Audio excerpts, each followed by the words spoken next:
Hurdle race जेकी भी आहिनि मुख़्तलिफ़ सिंपल रेस ये सब करायूंसीं। ये शिकारपुर जी तारीख़ में माना जेको आहे सो मां सम्झां थी त इहो असांजे कॉलेज में फर्स्ट टाइम आहे। लॻी ईअं रहियो हो त शायदि शागिर्दनि खे पहिरियों मौक़ो मिलियो जो ख़ुशी मां न पे मापियूं।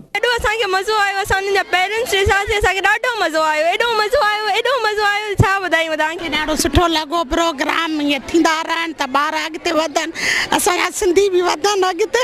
जी मां हिते रहंदी आहियां, BSc क्लास में हिते इन कॉलेज में पढ़ंदी आहियां। हिते आयसि मूंखे ॾाढो मज़ो आयो, मूंखे ख़बर न हुई त हिते शिकारपुर जा एतिरा इहे हूंदा आहिनि शो।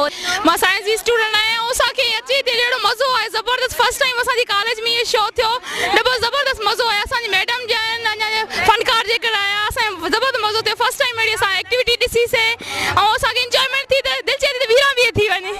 फंक्शन थियो आहे हिन जे करे ॾाढो असांखे मज़ो आयो, असां ॾाढो इंजॉय कयोसीं, ॾाढो सुठो, ॾाढो मज़ो आयो, सभु कुझु ॾाढो सुठो। एॾो एक्सेप्ट न कयो हुयोसीं त सभु कुझु एॾो सुठो थींदो। वेल असांजी इलाही पार्टिसिपेट आहिनि गेम्स में, एथलेटिक्स में पार्टिसिपेट, टेबलोस में हुया, जंहिंजो इज़हार कंदे रागी सां गॾु स्टेज ते चढ़ी झूमण लॻियूं।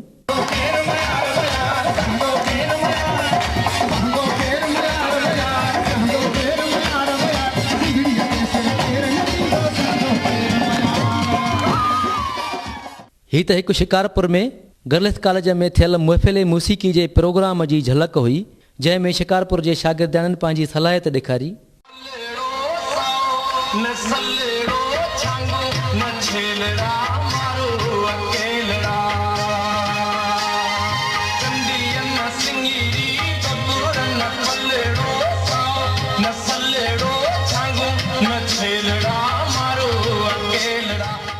ज़रूरत इन ॻाल्हि जी आहे त हर तालीमी इदारे में पढ़ाई सां गॾोगॾु रांदियुनि ऐं सक़ाफ़त जा प्रोग्राम थियणु घुरिजनि, त जीअं मुआशिरो फ्रस्ट्रेशन खां बची सघे, जेको कमु रियासत ई करे सघे थी।